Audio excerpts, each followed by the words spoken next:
اب یہ جو کریکٹر ہے اب یہ دو طریقوں سے آتا ہے. نمبر 1، کردار اس وقت آتا ہے جب سسٹم پہ یقین ہو. سسٹم پہ یقین ہو. ہمارے بہت ہی اچھے مصنف ہیں بابا اشفاق صاحب، میری آئیڈیل بھی ہیں، اور وہ لکھتے ہیں کہ پوری دنیا میں ایک سروے ہوا. سونامی نامی ایک تنظیم نے سروے کیا کہ دنیا میں کتنے % ایسے لوگ ہیں جو کہ ایماندار ہیں اور کتنے بے ایمان ہیں، کتنے کریکٹر فل ہیں اور کتنے ان کریکٹر فل ہیں. تو انہوں نے اس کے حوالے سے 55 ممالک کا انتخاب کیا.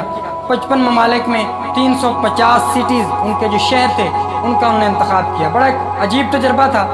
کچھ اس طرح سے تھا کہ انہوں نے ایک بٹوے لیے اور بٹووں میں کچھ میں $5 ڈالے اور کچھ خالی تھے، ان کو مختلف پلیٹ فارم پہ رکھ دیے. اور اس میں سب سے جو حیرت کی بات یہ تھی کہ اس میں 4 مسلم ممالک بھی اس سروے میں موجود تھے، وہ بھی شامل تھے اس سروے میں. تو اب ان مسلمان ممالک میں بھی ان تمام شہروں میں ان کے بھی پھینکے گئے، پبلک ٹرانسپورٹ کی جگہ پھینکے گئے، سرکاری پلیٹ فارم پہ پھینکے گئے، مختلف جگہوں پہ پھینکے گئے.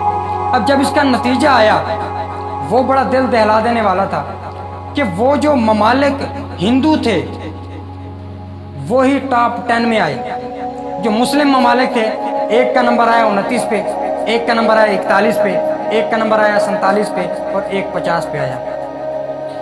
چاروں کے چاروں نیچے چلے گئے 30 کے بھی بعد، جسٹ 1 ایک 30 میں آیا. تو اب انہوں نے دوسرے طرح سے طریقہ شروع کر دیا کہ کیا وجہ ہے کہ یہ جو ممالک ہیں ان میں لوگ کریکٹر فل ہیں، ایماندار ہیں، چیزوں کو نہیں اٹھاتے.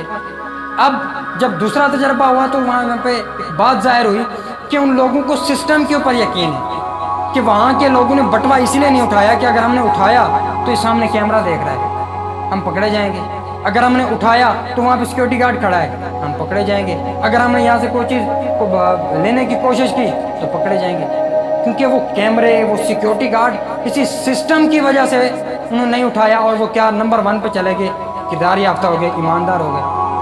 اب مسلم ممالک جو کہ زکوٰۃ دینے کے حوالے سے، چیریٹی دینے کے حوالے سے پاکستان کا دوسرا نمبر ہے، اور چاہے جتنے بھی مسلم ممالک ہیں چیریٹی سب سے زیادہ مسلم ممالک ہی دیتے ہیں، خیرات صدقہ خیرات یہی دیتے ہیں. لیکن ایمانیات میں ہم پیچھے کیوں چلے گئے؟ افسوس کے ساتھ کہنا پڑ رہا ہے کہ ہمیں سسٹم پہ یقین نہیں ہے. ہمیں یہ تو کہتے ہیں کہ اللہ تبارک تعالیٰ دیکھ رہا ہے، لیکن پھر بھی کسی کی چیز کو چوری کر لیتے ہیں. ہم یہ تو کہتے ہیں کہ اللہ تبارک تعالیٰ ہر وقت ہمارے ساتھ ہے، لیکن پھر بھی ہم کسی انسان کو دھوکہ دے دیتے ہیں.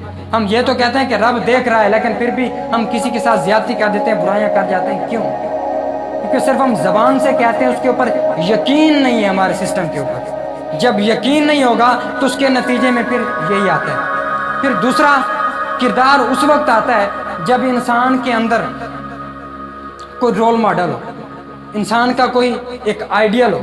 کیونکہ جو کسی بھی شخص کا ایک آئیڈیل ہوتا ہے پھر ہم اسی کے مطابق اپنی زندگی گزارنے کی کوشش کرتے ہیں. اگر ایک کرکٹر کسی کا آئیڈیل ہے تو وہ کوشش کرتا ہے کہ میں اسی کی طرح سے شاٹ کھیلوں، جس طرح سے وہ باتیں کرتا ہے میں بھی اس طرح سے اچھی باتیں کروں. اگر کسی کا کوئی آئیڈیل ہے تو اسی طرح کے وہ بہیو کرتا ہے. کہتا ہے کہ دنیا میں کردار اس وقت آتا ہے جب کسی انسان کا کوئی آئیڈیل ہو، اور پوری دنیا میں سب سے آئیڈیل اور آئیڈیل ترین جو شخصیت ہے وہ ہمارے آقا حضرت محمد صلی اللہ علیہ وسلم ہے. ایک شخص جو کہ 30 سال تجربہ کرتا ہے، مر جاتا ہے، اس کا بیٹا آتا ہے وہ تجربہ کرتا ہے. تجربے کے بعد پھر جب وہ دنیا کے 100 امپریس ترین لوگوں کی لسٹ لگاتا ہے، ان میں سب سے پہلا جو نام ہوتا ہے وہ ہمارے اور آپ کے آقا کا ہوتا ہے کہ اگر دنیا میں کوئی کریکٹر فل شخص آیا ہے تو وہی آپ صلی اللہ علیہ وسلم تھے. وہی تھے جنہوں نے بتایا کہ بیٹی کے لیے چادر بھی بچھائی جاتی ہے. وہی تھے جنہوں نے بتایا کہ لوگ اگر آپ کو پتھر ماریں تو ان کو دعائیں بھی دی جاتی ہیں. وہی لوگ تھے جو ایک ہی وقت میں اعتماد بھی تھا، جن کے اندر کریٹو مائنڈ سیٹ بھی تھا اور کانفیڈنس بھی تھا اور کردار بھی تھا.